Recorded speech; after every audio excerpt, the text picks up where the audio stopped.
गजाननं भूतगणादिसेवितं कपित्थजम्बूफलसारभक्षितम् उमासुतं शोकविनाशकारणं नमामि विघ्नेश्वरपादपङ्कजम्। अपारकरुणासिन्धुं ज्ञानदं शान्तरूपिणं శ్రీచంద్రశేఖరగురుం ప్రణమామి ముదాన్వహం. దేవుని స్వరము ద్వితీయ భాగము. ప్రవచించిన వారు శ్రీ కాంచి కామకోటి పరమాచార్యులు. శిక్షా శాస్త్ర ప్రభావము. వేదాల శిక్షా నియమాలు ప్రాంతీయ భాషలకు ప్రధాన ఉచ్చారణలయ్యాయి. దీనికి కారణం ప్రాతిశాఖ్య నియమాలు ఏ ఒక్క ప్రాంతానికి చెందినవి కాకపోవటం, వేదశాఖ ప్రచారంలో ఉన్న ప్రాంతాలన్నిటి కొరకు ఏర్పడినటువంటివి. కాశ్మీర్లోనైనా కామరూపం అనగా అస్సాంలోనైనా జైమిని సామను పఠించేవారు షా అని పలికితే ఇతరులు దా అనో లా అనో పలుకుతారు. తలవరాకార శాఖ మార్గశీర్షి మార్గళిగా రూపొందడంలో తమిళనాడులో అధికంగా ప్రభావం చూపడమే. గుజరాతీ అయినా మరాఠీ అయినా మరేదైనా మాతృభాష కావచ్చు, శుక్ల యజుర్వేదాన్ని పఠించేవాడు దా అని పలుకుతాడు. ప్రాతిశాఖ్య ఏ ప్రాంతానికి పరిమితం కాదు. ఉచ్చారణ నియమాలను నిర్దేశిస్తుంది. కాలక్రమేణా ఏ శాఖ ఏ ప్రాంతంలో వాడుకలో ఉంటే ఆ అక్షరానికి గల ప్రత్యేక లక్షణం ప్రాంతీయ భాషకి కూడా ప్రాకింది.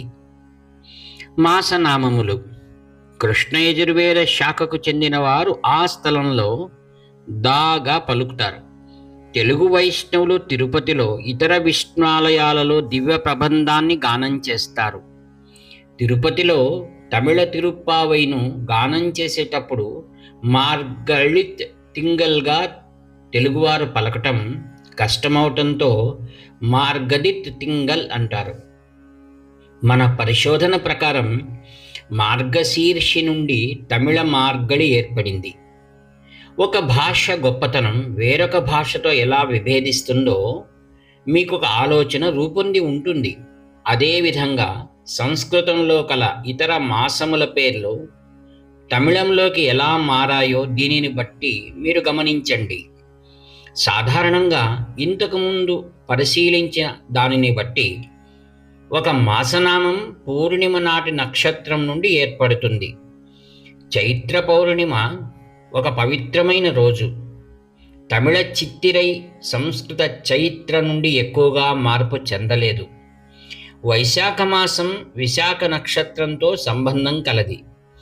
అది తమిళంలో వైకాసి, మరుదై, మధురై అయినట్టు సంస్కృత వైశాఖ తమిళలో వైకాసి అయింది.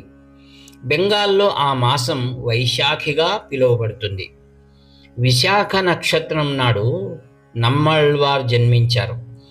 నేడు వైశాఖ పూర్ణిమ అనగా బుద్ధ పూర్ణిమగా జరుపబడుకోబడుతోంది. అనూషి మాసం. అనూష అనగా అనురాధ నక్షత్రంతో కూడి ఉన్నది. సాధారణంగా ఆ మాసంలో పూర్ణిమ ఆ నక్షత్రం నాడు ఏర్పడుతుంది. తమిళంలో ఆణి మాసంగా పిలువబడే దానిలో మూలంలోని సకారం విడువబడింది. పూర్వాషాఢ, ఉత్తరాషాఢ అను 2 ఆషాఢములున్నాయి. పూర్వాషాఢ తమిళంలో పూరడంగా పిలువబడుతుంది. మూలంలోని ర్వా తమిళనామంలో ఒరుసుకుపోయింది. షా లోపించింది. అలాగే ఉత్తరాషాఢ తమిళంలో ఉత్తరాఢంగా అయింది. సంస్కృత ఆషాఢి తమిళ ఆడి మాసము. శ్రావణ అనగా శ్రవణం నక్షత్రంతో కూడినది. మూలంలోని శ్ర లుప్తమై వణ తమిళంలో ఓణం అయ్యింది. ఈ నక్షత్రం మహావిష్ణువునకు పవిత్రమైనది కావటం చేత గౌరవవాచకమై తిరు ఆ పేరుకు ముందు పెట్టబడినందువలన మనకు తిరువోణంను కలిగి ఉన్నాం. ఆరుద్ర నక్షత్రం శివునికి పవిత్రమైనది. ఆదిరయిగా తమిళంలో పిలువబడుతుంది. దానికి తిరు ముందు వంచటం చేత తిరు ఆదిరైగా పిలువబడుతుంది. ఇతర నక్షత్రాల తమిళ పేర్లకు తిరును జోడించటం ఆచారం కాదు. దక్షిణాన కార్తికై మాసంలో దీపోత్సవం జరుగుతుంది. కార్తికైకి సంస్కృత మూలనామం కార్తీకం. ఆ దీపోత్సవ సమయంలోనే కార్తికైకు తిరు జోడించబడుతుంది. కానీ హరిహరుల, విష్ణువు, శివుల పవిత్ర నక్షత్రాలకు తిరు జోడించబడింది. ఈ ఇద్దరు దేవతల నడుమ ఏ తేడా చూపకపోవడం తమిళుల ధార్మిక సంస్కృతిలో భాగమనే వాస్తవానికి ఇది ప్రమాణం. శ్రావణ పూర్ణిమ నాడు సాధారణంగా శ్రవణ నక్షత్రం ఉంటుంది. మూలంలోని శ్ర లోపించి ఆవణిగా తమిళ పేరు ఏర్పడింది. సింహళం అనగా శ్రీలంక ద్వీపదేశం మనకు ఇళం. తమిళంలో అక్షరాలు లోపించే భాషా పరిణామానికి ఉదాహరణము. సా తమిళంలో ఆ అవుతుంది. సహస్ర కన్నడంలో సాసిరం, తమిళంలో ఆయిరంగా అవుతుంది. ఆయిరం నాకు ఇతర సంఖ్యలను గుర్తు చేస్తోంది.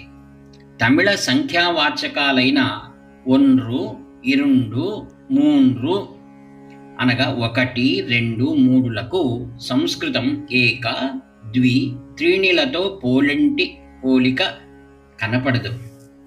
కానీ అంజు, ఎట్టులకు 5, 8 సంస్కృత పంచ అష్టలతో సంబంధాన్ని కలిగి ఉన్నాయి.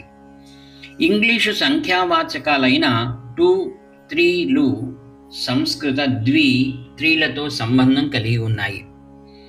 సెక్టాస్, హెక్టా, ఆక్టో, నాను, టెసా సంస్కృతంలోని షష్ట, సప్త, అష్ట, నవ దశలతో సంబంధం కలిగి ఉన్నాయి.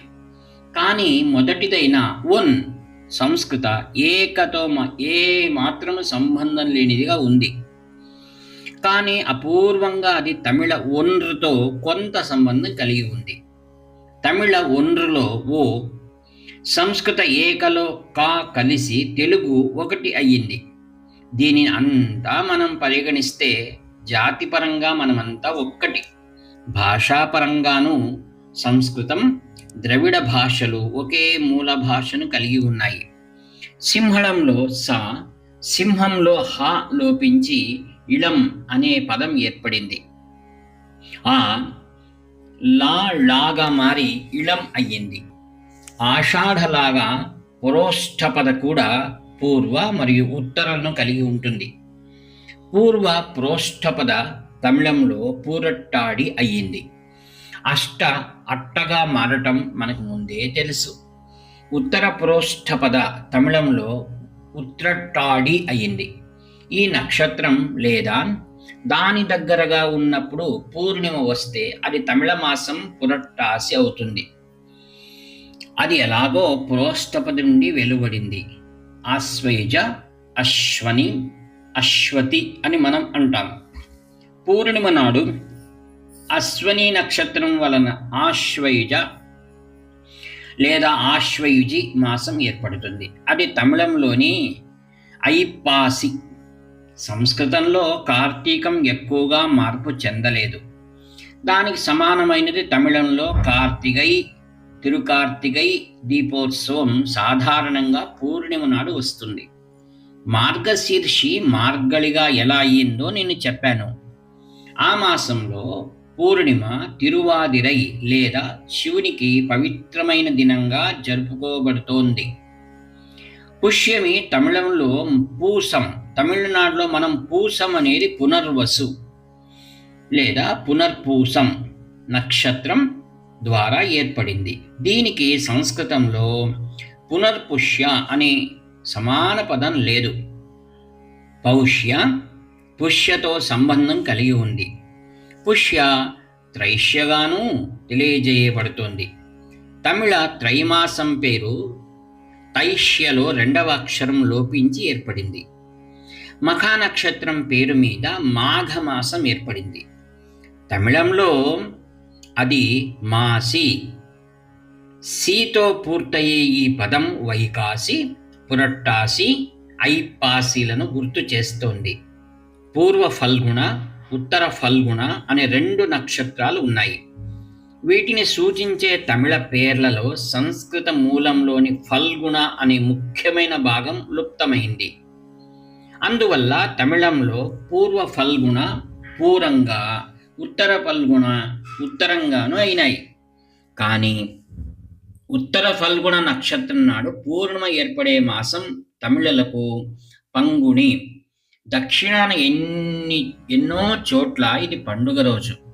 ఆనాడు మనం పంగుణి నక్షత్రం ఉత్తరం తిరుకళ్యాణం జరుపుతాం. తమిళ మాసాల పేర్లను పరీక్షించటం ద్వారా సంస్కృత ధ్వనులు తమిళంలో ఎలా మారాయో మనకు ఒక అవగాహన ఏర్పడుతుంది. శిక్షాశాస్త్రం గురించి గమనింపదగ్గ మరికొన్ని అంశాలు. వేద శబ్దాలను, ఉచ్చారణ పద్ధతులను మార్చరాదు అన్నాను. శాఖాభేదాల వల్ల చిన్న చిన్న మార్పులను శిక్షాశాస్త్రం అనుమతిస్తుంది. ఆ విధంగానే స్వరస్థాయికి సంబంధించిన మార్పులు ఆమోదయోగ్యాలే. వేదాలను వల్లించటంలో సంహిత, పద, క్రమ పద్ధతులున్నాయని చెప్పాను. ఆయా భిన్న రీతులని ప్రాతిశాఖ్య అనుమతిస్తుంది. ఇవి శిక్షాశాస్త్ర భాగాలు. ఇదేదో శబ్దాలకి సంబంధించిన చర్చ అని తేలికగా చూడకూడదు. సుస్థిరమైనది శబ్దమే. అందువల్లనే వేద పురుషుడు ఉచ్ఛ్వాస నిశ్వాసాలు జరిపే నాసిక శిక్షాశాస్త్రం. సంస్కృతంలోని 50 అక్షరాలు అనగా శబ్దాలు వేదాల నుండి వచ్చినవే. జ్ఞ అనే అక్షరాన్ని విడిగా తీసుకుంటే 51 అవుతాయి. వీటిని మాతృక అంటారు. ఈ మాటకి చాలా అర్థాలున్నాయి. మాతృ అంటే మాత. దీని అర్థం విశ్వమాత, ఆ పరాశక్తి ప్రతిబింబాలే ఈ 51 అక్షరాలును. జగసృష్టి పరాశక్తి వలనే జరిగితే, సృష్టికి శబ్దమే మాధ్యమమైతే 51 అక్షరాలు పరాశక్తి స్వరూపాలే అవుతాయి కదా. శిక్షాశాస్త్రం ప్రకారం ఈ 51 శబ్దాలు పరాశక్తి శరీర భాగాలే. అంతేకాదు, ఏ అక్షరం ఏ శరీర భాగానికి ప్రతీకో కూడా ఆ శాస్త్రం చెబుతుంది. మన దేశంలో గల శాక్తేయుల 51 స్థావరాలకు, ఆ విశ్వమాత దేహపు 51 భాగాలకు సంబంధం ఉంది. శిక్షాశాస్త్రం వేద పురుషుని నాసికగా భావింపబడటమే కాక, అక్షరాలన్నీ కలిసి పరాశక్తి, విశ్వమాత రూపంగా భావింపబడటం ఆ శాస్త్ర ప్రాధాన్యతని మరీ ఎక్కువ చేస్తుంది. హరి ఓం తత్సత్. వ్యాఖ్యాత మీ ప్రియమిత్రుడు నివర్తి నాగభూషణ శర్మ. హర హర శంకర, జయ జయ శంకర.